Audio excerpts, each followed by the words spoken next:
All right, so let's take a look at this scramble that we have over here. A lot of things happen. There's the takedown, immediate omoplata threat, partner rolls through, and then here, that was a missed opportunity for slowing down the scramble and consolidating top position. So omoplata threat, partner rolls through. Vlad does a great job of slowing down the roll. If you do an omoplata and your partner rolls through quickly, they'll often, if they roll through quickly enough, they can even come on top and then turn it into a pass, or they can just do the roll through and then kick the leg wide and turn it into a guard. Here, Vlad slows down the roll with his hand and gives him a chance to put pressure on his partner. Now, this would have been an opportunity to consolidate top position. This arm over the legs now is no longer useful. What you want to do is take that arm away and then hunt for a crossface with that arm. This leg can turn into kind of like a bicep slicer. Sometimes you can turn it into a bicep slicer and actually hit the submission. I don't believe that's allowed in this rule set, but it's at least another tool to slow your partner down. So instead of having your leg deep over here, you bring your knee back towards your partner's head and your shin is parallel to their spine, and you can kind of sit down on their bicep with their forearm curled in front of your thigh, where the other arm reaches for the crossface, and then let that melt into a side control position. Here, Vlad tries to jump for that, but there's not enough body connection.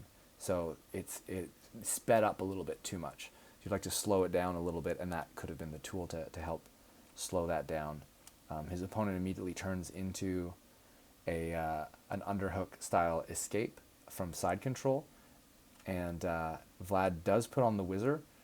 That's a totally valid option for this, but it's really hard to block it fully with the whizzer. So his opponent's still able to turn up, and Vlad collects the head for an attack here.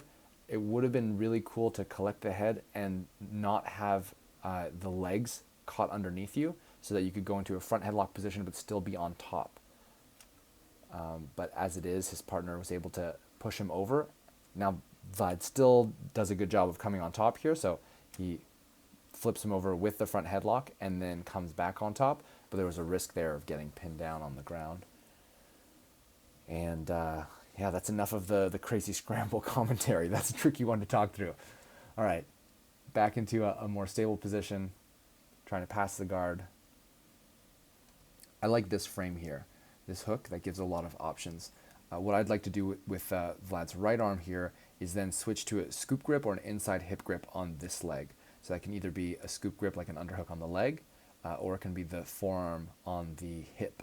That would be a useful tool. The underhook here is not a bad idea if you can flatten your partner out, and it looks like he's achieving that. This has been maybe the second time that Vlad gets into this kind of position and goes for a head wrap instead of a crossface. So here he reaches over with this arm, this left arm, and then wraps his partner's head up instead of going for a crossface. It's not wrong to reach around the head, and it does open up some attack possibilities, but a more conservative approach that I would recommend would be taking the crossface, slowing down the game, getting the person really truly pinned, flattening them out fully, and freeing your leg and incrementally improving your position.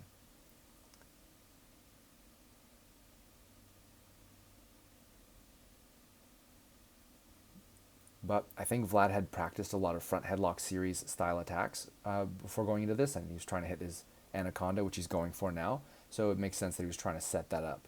So he does have because of his half guard move, he has the head wrapped, and he's got an overhook around his partner's ever present underhook. And as they turn up, he's got the head and arm collected, and he's ready to transition to his anaconda, which is a great decision for that kind of attack. Great gator roll, uses the leg for the assist, hands in place.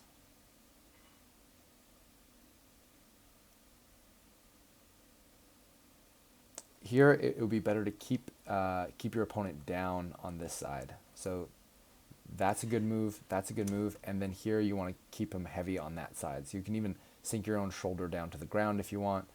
It's not wrong to come on top, but the choke can kind of lose some strength as you end up rolling over to the other side.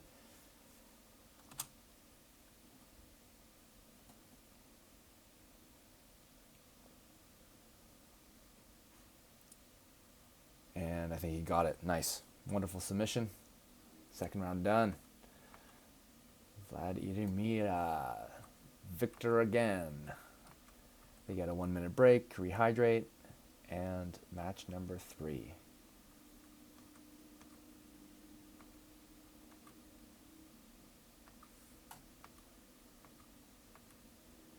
All right.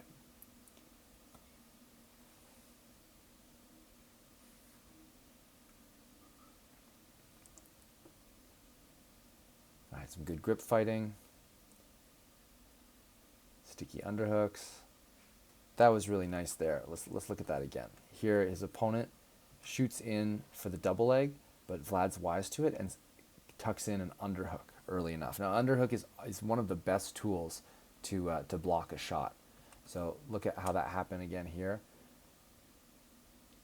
Here, he's got the underhook. His opponent tries to slip under, and Vlad gets this arm. It's really hard to see it even with the pause and restart, but gets the underhook there. What I would like to see next is is weight on his opponent's shoulders, sprawling his legs back, and using that underhook to make sure that his opponent's shoulders can't connect to his hips. But he's, I think, got a lot of focus on the front headlock attacks, so he gets rid of the underhook in order to wrap up the head and arm to try to attack his submission series again, which is not bad to hunt a particular submission like that, but my recommendation would be sprawl, take your partner down to the ground, and then once your partner doesn't have the threat of your leg anymore, then switch your grip and go for the attack. But he's able to scramble up onto the top position, and now he's trying to free his leg, and I think the fight for takedown's still going on. All right, and that was just good capitalization on his opponent's errors. His opponent kind of sat back in a weird way, and he's able to get on top. Crossface, now he's going to free his knee. From this position, something that I like to do if I can get the far underhook, but his opponent seems to be really on top of hunting for underhooks. But from here, if Vlad can get his underhook on it with his right arm, then I'd like to bring that knee to the other side of his body, which will help flatten out his partner, but also threaten transition to the mount. So instead of passing the side, you passed him out.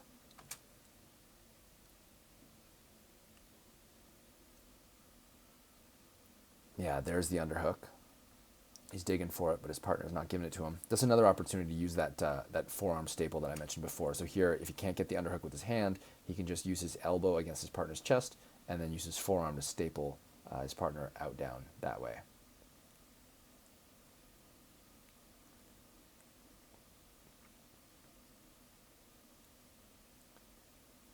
That's a nice switch of direction. All right, beautiful scramble to get on top here. Vlad's trying to find which way his partner's going and then uses his legs to generate momentum to come up on top. That's great. Now he's got the front headlock position. Yeah, I think he's going to try his gator roll to his right again. Yeah, nice. Block it off. Anaconda. And this time his partner is able to get up and switch to the other side. Yeah, Vlad's doing he's doing the right thing of trying to readjust, create a perpendicular shape for his spine relative to his partner's spine, beat the elbow with his leg.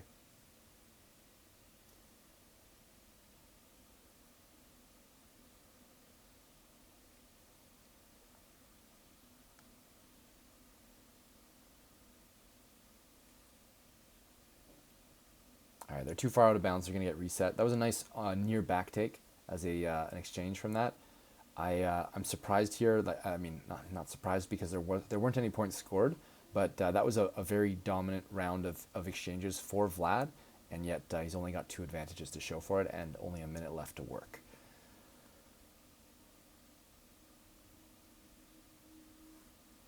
Okay, let's dissect that exchange. That was interesting. Okay, so here pummeling back in for collar tie. That's good. His opponent steps back, lowers his level, and I think attacks that leg. Yeah, okay. From here, Vlad's goal should be to sprawl, put some weight on his opponent's shoulders. Looks like he's in a really good body position to do that. And then as he comes back up, I think he's maybe hunting that, wants the front headlock again. And as he does that, his opponent steps back and goes for a trip, it looks like. Yeah, and cuts the corner. Almost like a duck under, but as he's breaking down to a knee for back exposure.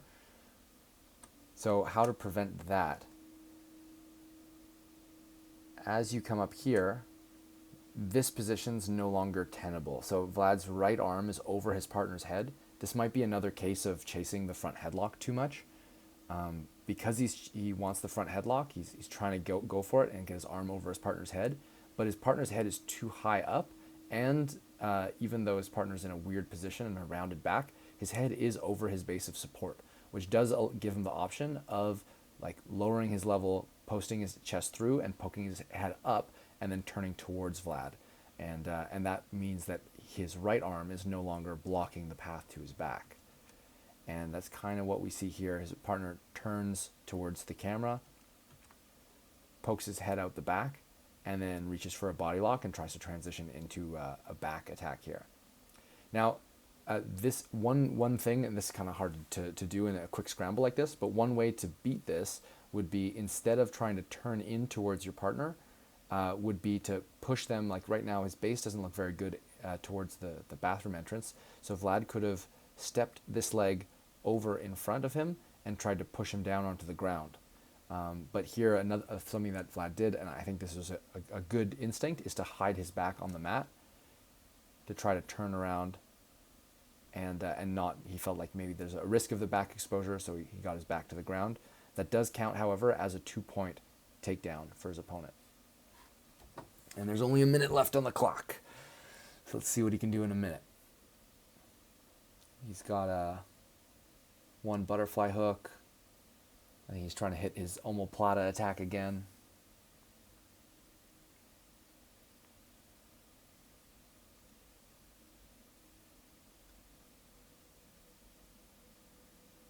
Now, I don't know if this is what his opponent's thinking, but if he's aware of the score, he knows that he's just got 20 seconds to stall, and he'll win the match that way.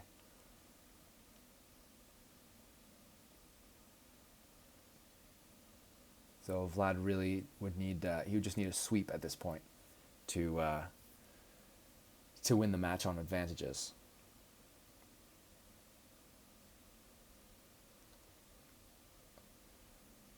And that was so close to getting that sweep. Let's take a look at that again. That was a nice hook sweep here. He blocks his partner's arm with, I think it's an overhook with his right arm, and then he's going to send his shoulders back to the ground and elevate with his right leg in order to do this dump off to the side. And I think then the move, I mean, he was doing exactly what he needed to do. He's hunting for an underhook with his left arm, trying to come on top, but his opponent was quick enough to pummel under for that underhook. And they run out of time.